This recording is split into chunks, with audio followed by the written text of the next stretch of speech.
Ok, si tu veux découvrir comment j'ai gagné 500 € à l'âge de 18 ans, regarde bien cette vidéo, je vais t'expliquer les 3 secrets qui m'ont permis de faire ça alors que au final je débutais à peine.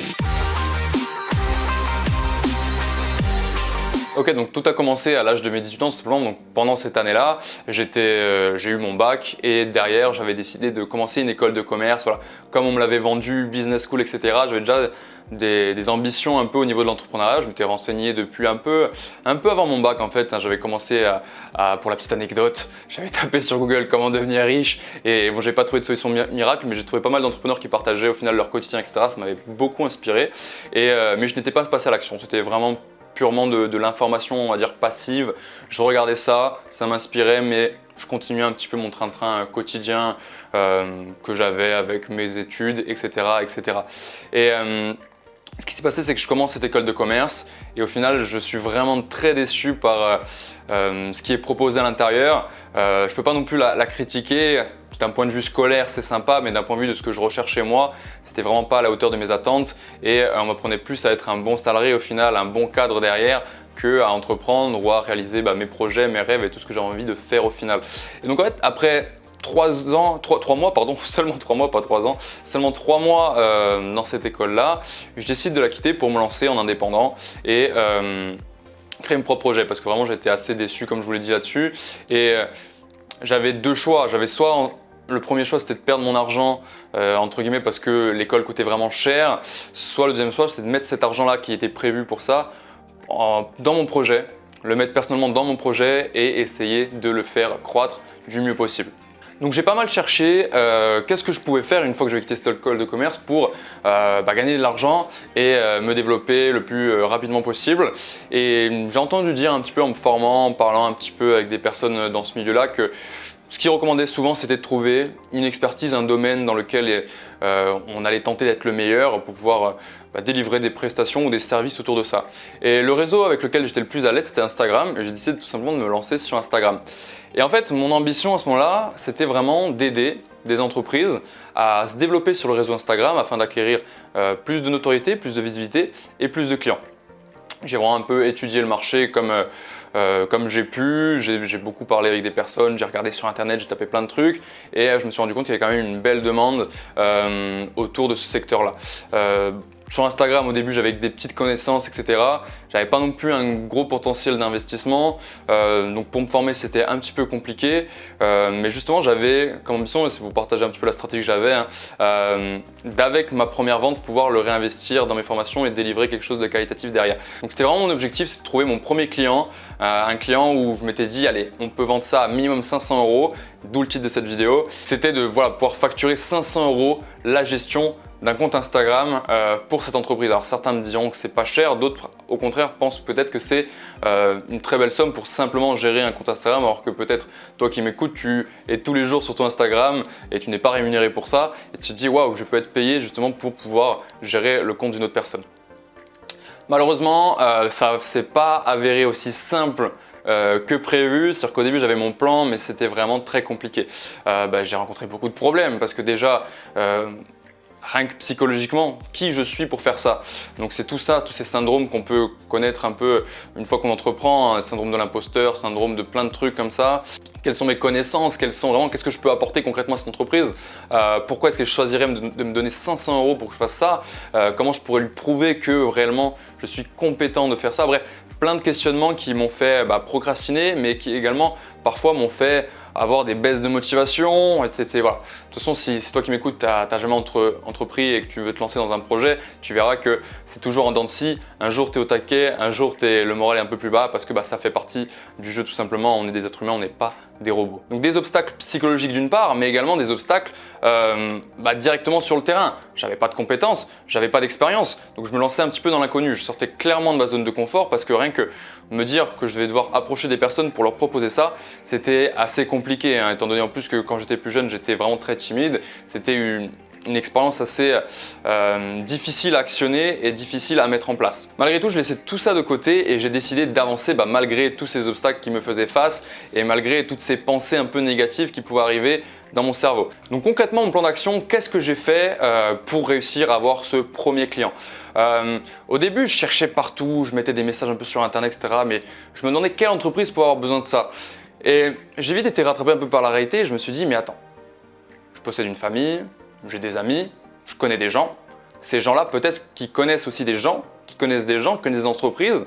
Bref, j'ai un petit peu une réflexion comme ça et j'ai arrêté de m'éparpiller à vouloir taper partout, entreprises dans la région, etc. Bref, qui ne me connaissaient absolument pas et qui allaient peut-être avoir des difficultés à me faire confiance. Parce que c'est un facteur qui est à prendre en compte quand on débute souvent, qu'on n'a pas trop de preuves sociales, qu'on n'a pas de bagage à présenter à une entreprise si on va l'avoir pour un service, une prestation ou autre. C'est difficile de créer la confiance. D'ailleurs, si vous voulez que je vous explique dans une autre vidéo comment créer la confiance auprès de votre premier client, n'hésitez pas à mettre un j'aime et à me l'écrire dans les commentaires, ça me ferait très plaisir de partager ça avec vous. Donc j'ai commencé à parler de ce que je voulais faire exactement de façon plus concrète à ma famille et à mon entourage et en leur demandant ce que je recherchais concrètement. Est-ce que vous ne connaissez pas une entreprise qui est dans la région, qui est dans le coin, dont vous connaissez peut-être le chef d'entreprise ou la chef d'entreprise, qui peut avoir besoin de se développer justement sur les réseaux sociaux, sur Internet, qui n'exploite pas bien tous ces vecteurs-là.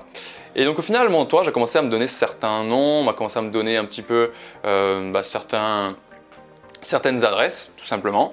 Et donc la première étape, c'était vraiment ça, créer un petit carnet d'adresses, un petit carnet de numéros ou de contacts que je pouvais tout simplement tenter de démarcher. Donc une fois que j'ai eu quelques contacts, j'en ai pas eu des dizaines, mais j'en ai eu voilà, quelques-uns, quelques boutiques un petit peu dans des thématiques qui n'avaient rien à voir les unes de les autres. Je ne m'étais pas encore spécialisé, enfin je ne m'étais pas dit que j'allais vraiment chercher que les restaurants ou que non.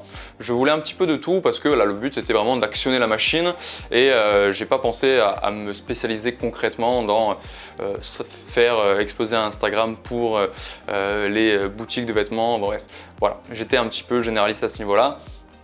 Et donc là, la deuxième étape qui a été la plus compliquée un petit peu à mettre en place, ça a été le côté démarchage.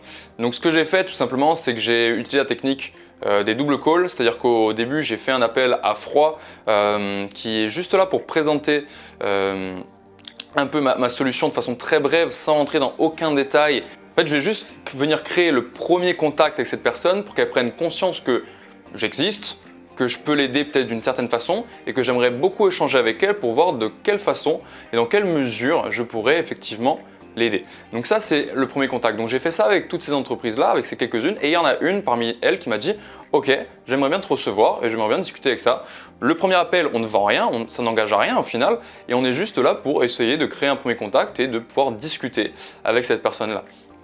Donc une fois que le premier contact a été réussi, j'ai tout simplement été à mon rendez-vous, j'ai préparé un petit script de vente, un petit détail. Alors j'avais pas beaucoup de connaissances, donc c'est vraiment un peu c'était du bricolage un petit peu, je savais ce que j'allais dire, mais arrivé au rendez-vous, au final mon script je l'ai complètement oublié, j'étais totalement perdu dans l'instant présent et je déballais un peu tout ce qui me venait. Mais pour vous dire qu'au début, rien n'est parfait, mais il faut actionner, actionner, actionner.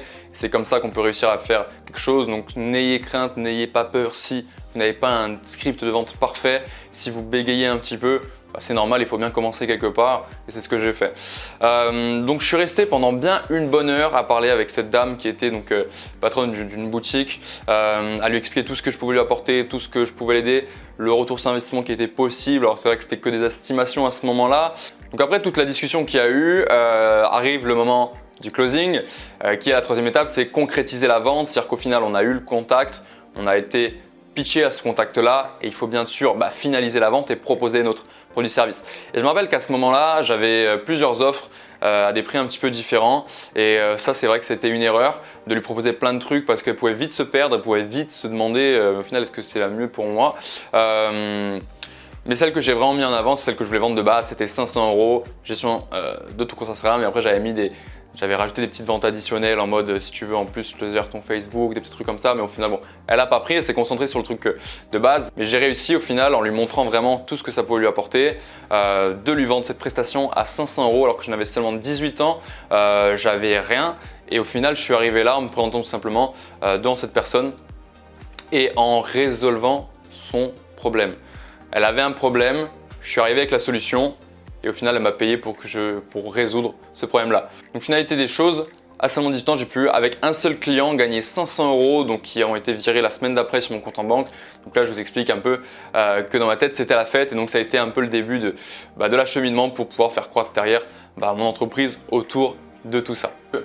Donc si toi tu veux avoir les mêmes résultats, voire avoir des résultats supérieurs, je t'ai offert une masterclass que tu retrouveras dans la description, le premier lien, qui va t'apprendre les 7 étapes pour créer un système de vente automatisé en 21 jours. Je te partage énormément de valeur à l'intérieur, donc je t'invite à t'y inscrire, c'est entièrement gratuit. En tout cas, si tu veux continuer d'apprendre continuellement et profiter de tout le contenu à forte valeur ajoutée que je vais faire sur ma chaîne YouTube, je t'invite à t'abonner tout simplement et d'activer la petite notification pour pouvoir être au courant de tout ce que je vais sortir dans les jours et les semaines à venir. On se dit à très bientôt, je te souhaite toute la réussite du monde, à très vite, ciao.